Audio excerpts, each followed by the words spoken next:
Hello dear friends, तो मैं हूं आरती संस्कृति आईएएस यूट्यूब चैनल पे आप सभी का स्वागत है। मैं हाजिर हूं एक नए विषय को लेकर के। आज हम बात करने वाले हैं हिंद महासागर में एक बहुत बड़ा इलाका है जो गड्ढे के तौर पर देखा जाता है।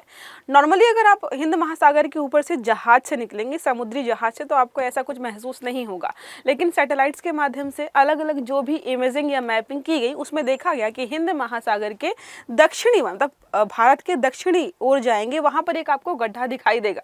हालांकि इसको लेकर के काफी लंबे समय से रिसर्च चल रही थी कि ये गड्ढा आखिरकार यहाँ पर है क्यों। इसको हम बोलते हैं ग्रेविटी होल। इसका मतलब यहाँ पर यह है कि इस जगह पे पूरी पृथ्वी की तुलना में जो ग्रेविटेशनल फोर्स है, गुरुत्वाकर्षण जो पृथ्वी का है, वो कम काम करता है और उसी वजह से ये गड्ढा हुआ होगा। अभी तक हम यही मानते आए हैं, लेकिन ग्रेविटेशनल फोर्स काम कम करने का कारण क्या है या कौन कौन से कारण ऐसे हैं जिसकी वजह से गड्ढा बना होगा, उसी पे रिसर्च की है और वैज्ञानिकों ने इसका सच जो है सामने रखा हुआ है। तो मैसिव ग्रेविटी होल बहुत बड़ा इलाका है और इस इलाके में आप देखेंगे जो समुद्र की सतह है लगभग 100 मीटर नीचे आपको धसी हुई दिखाई देती है, जिसको आप स्पेस से आराम से देख सकते हो। इसको सुलझाने में डिकेड्स लग गए हैं वैज्ञानिकों को। तो हिंद महासागर समझ लिया है 100 मिलियन वर्ष पुरानी प्लेट विवर्तन की और टेथित महासागर के विलुप्त होने और मेंटल प्लूम, इन्होंने क्या किया है, ऐसी तकनीकी का इस्तेमाल किया है कि लगभग यहाँ पर 100 मिलियन वर्ष पहले पृथ्वी कैसी थी, कौन सी चीज कैसी थी, कहाँ पर थी, उसको एनालाइज किया है और उसके बाद यहाँ पर बताया कि शायद जो है कुछ इस प्रकार की चीजें रही होंगी जिसकी वजह से हिंद महासागर के दक्षिणी इलाके में ये गड्ढा आपको दिखाई देगा। इसके अलावा और भी बहुत सारे रीजन हैं। जैसे हम बात करें तो जैसा हम पृथ्वी को समझते हैं कि गोल है, एकदम जो है चपटी सपाट जैसी दिखाई देती है, वैसी बिल्कुल भी नहीं है। ग्रेविटेशनल फोर्स हो गया, नदी, पहाड़, झरने, ये सभी ऐसे हैं जो पृथ्वी के जो सतह है उसको एक जैसा नहीं रखते हैं और ग्रेविटेशनल फोर्स की वजह से जो पृथ्वी का आकार है हम उसको जियोइड के नाम से जानते हैं। अब बात करते हैं जो ये गड्ढा है, इसको एक अलग से नाम से जानते हैं। इसका नाम है इंडियन ओशन जियोइड लो। इसका मतलब समझिए कि यहाँ पर जो गड्ढा है इसको पूरा एक स्पेसिफिक नाम दिया गया है। 100 से लेकर के 106 मीटर तक यहाँ पर समुद्र की सतह है आपको नीचे दिखाई देगी। अब प्रमुख तथ्य हमने देख लिए है। स्थान हिंद महासागर, लगभग 30 लाख वर्ग किलोमीटर में ये पूरा इलाका फैला हुआ है। इतना ही कि आप इमेजिन भी नहीं कर पाएंगे। इस जो गड्ढे की खोज 1948 में की गई थी, विशेषता हमने समझ ली है, समुद्र का तल भी हमने यहाँ पर समझ लिया है। अब जियोइड का मतलब समझा दिया है। गुरुत्वाकर्षण की वजह से जो पृथ्वी का शेप वो गोल ना होकर के थोड़ा सा जो है चपटा है, उसको हम जियोइड कहते हैं। ग्रेविटी होल हमने समझ लिया है कि इस इलाके में ग्रेविटेशनल फोर्स थोड़ा कम है, जिसकी वजह से यहाँ पर महासागर के बीचों बीच एक गड्ढा दिखाई देता है। समुद्री स्तर में गिरावट तो कम, यहाँ पर लिखा है कि कमजोर गुरुत्वाकर्षण के कारण जहाँ समुद्र का जो स्तर है वैश्विक स्तर की तुलना में थोड़ा सा कम हमें दिखाई देता है। इसी को हम यहाँ पर किस नाम से जाते हैं, समुद्र स्तर में गिरावट के तौर पर देखेंगे। अब बात करते हैं वैज्ञानिकों ने क्या कारण निकाला है।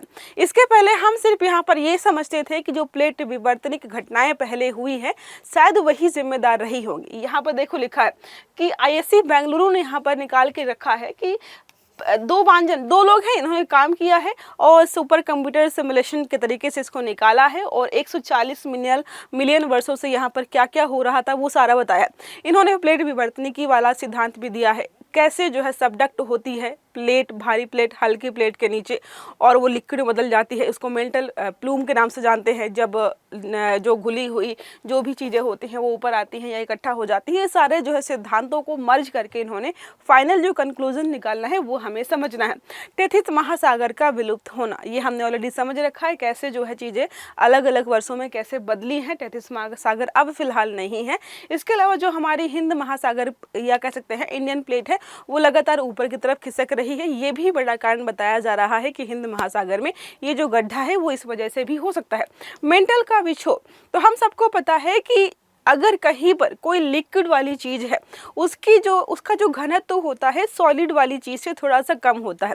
शायद इसी वजह से बोला जा रहा है कि यहाँ इस इलाके में मेंटल जो है या जो पिघली हुई अवस्था में जो चीज़ें रहती हैं वो ज़्यादा होंगी। इसी वजह से वहाँ पर गड्ढा हो गया तो ग्रेविटेशनल फोर्स भी कम लग रहा है।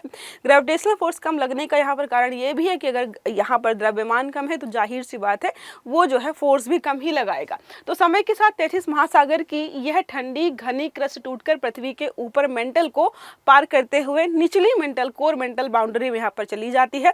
वैज्ञानिक भाषा में अगर आप समझे तो बोला जाता है स्लैब ग्रेवयार्ड। यहाँ पर क्या हुआ है कि कुछ चट्टान के टुकड़े जाकर के नीचे यहाँ पर इकट्ठा हो गए हैं और इसी को हम ग्रेवयार्ड के नाम से जान रहे हैं। अगर आप किसको समझना चाहे तो देखिए यहाँ पर स्टार्टिंग स्टेज दिखाई गई टैथिस सागर था, बाद में सबडक्शन होता है, नीचे चला जाता है, सबडक्ट होकर के यहाँ पर जो है सारी चीज़ें इकट्ठा हो जाती हैं और कोई चीज़ लिक्विड अवस्था में, इस वजह से इसकी डेंसिटी कम है तो ग्रेविटेशनल फोर्स कम लग पा रहा है, इसी वजह से यहाँ पर हो जाता है गड्ढा। अब अफ्रीकन प्लेट को भी आप चाहें तो इससे कंपेयर कर सकते हैं। जो अफ्रीका का पूर्वी हिस्सा है वहाँ पर भी लगातार मेंटल प्लूम या मेंटल जो है वो जो है लगातार कह सकते हैं कि गति कर रहा है, जिसकी वजह से आप देखिएगा पूरा काफ़ी बड़ा हिस्सा ऐसा है जो पूर्वी अफ्रीका का अलग होने वाला है। तो यहाँ पर भी हमने समझ लिया है अफ्रीकन सुपर प्लूम के नाम से इसको जाना जाता है। यह इस विस्थापन कण अफ्रीका के नीचे से गर्म, कम घनी और तैरने योग्य मैग्मा की धाराएं जो होती हैं वो भी हमारे हिंद महासागर को डिस्टर्ब करती हुई दिखाई देंगी। अब यहाँ पे मैप तो नहीं लगा है, लेकिन हम सबको पता है कि हमारा भारत अगर यहाँ पर है, अफ्रीका यहाँ पे मान लीजिए, तो ये जो हमारा हिंद महासागर वाला इलाका है, बोला जा रहा है कि ये जो पूर्वी प्लेट है अफ्रीकन महाद्वीप के, इसके नीचे जो चीजें हो रही है, जो गर्मी यहाँ पर इकट्ठा हो रही है, वो भी हमारे हिंद महासागर के इस इलाके को क्या करती है, डिस्टर्ब करती है, जिसकी वजह से भी ये जो चीज है वो हुई होगी। अब बात करते हैं वर्तमान स्थिति के बारे में, आखिरकार अब वैज्ञानिक क्या बता रहे हैं।